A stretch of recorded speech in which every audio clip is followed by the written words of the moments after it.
he would find a way to fill the void that Teddy's absence had left behind. By then, the breeze was steady and the clouds had begun to darken. A storm was rolling in. I returned the recipe, postcards, and letters to the mailbox and debated opening the manila envelope. The thickness indicated a substantial number of pages, and the last thing I wanted was to get caught in the rain as I trekked back to my truck. Flipping over the envelope as I debated, I saw that someone had printed on the back, "The most amazing story ever." A plea for recognition? A challenge? Written by the author or by someone who'd examined the contents? I wasn't sure, but how could I resist? I opened the clasp. Inside the envelope were a dozen or so pages, photocopies of 3 letters, and some photocopied drawings of a man and woman who clearly looked to be in love with each other. I set those aside and reached for the story. The first line made me pause. The destiny that matters most in anyone's life is the one concerning love. The tone was unlike the previous letters, promising something grand, it seemed. I settled in to read. After a page or so, my curiosity became interest. After a few more pages, I couldn't put the story aside. Over the next half hour, I laughed and felt my throat tighten. I ignored the uptick in the breeze and clouds that were turning the color of charcoal. Thunder and flickers of lightning were reaching the distant edge of the island when I read the final words with a sense of wonder. I should have left then. I could see sheets of rain marching across the waves toward me, but instead, I read the story a second time. On that reading, I was able to hear the voices of the characters with utter clarity.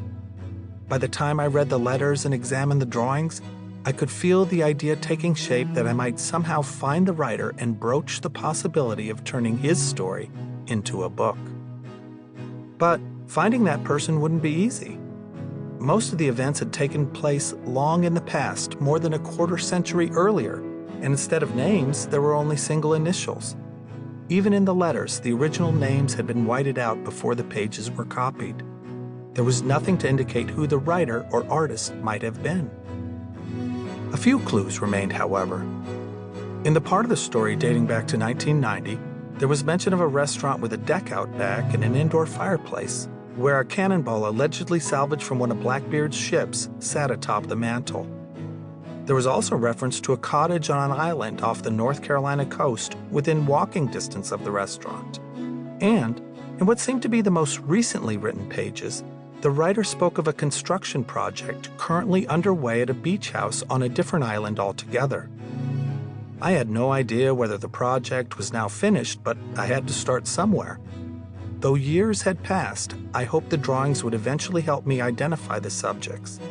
And, of course, there was also the kindred spirit mailbox on the beach where I sat, which played a pivotal role in their story. By then, the sky was positively threatening and I knew I was out of time.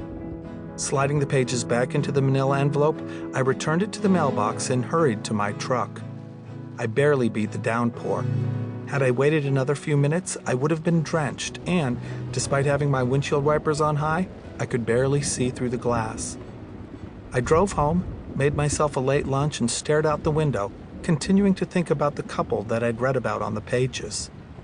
By evening, I knew that I wanted to go back to Kindred Spirit and examine the story again, but weather and some business travel prevented me from returning for nearly a week. When I finally made it back, the other letters, the recipe, and the journal were there, but the manila envelope was gone. I wondered what had become of it. I was curious as to whether a stranger had been as moved by the pages as I'd been and had taken them, or if, perhaps, there was some sort of caretaker who occasionally purged the mailbox. Mainly, I wondered whether the author had had second thoughts about revealing the story and come to retrieve it himself. It made me want to talk to the writer even more, but family and work kept me busy for another month, and it wasn't until June that I found time to begin my quest. I won't bore you with all the details regarding my search.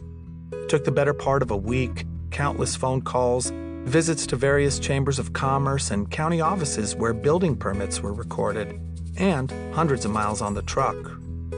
Since the first part of the story took place decades ago, some of the reference points had long since disappeared. I managed to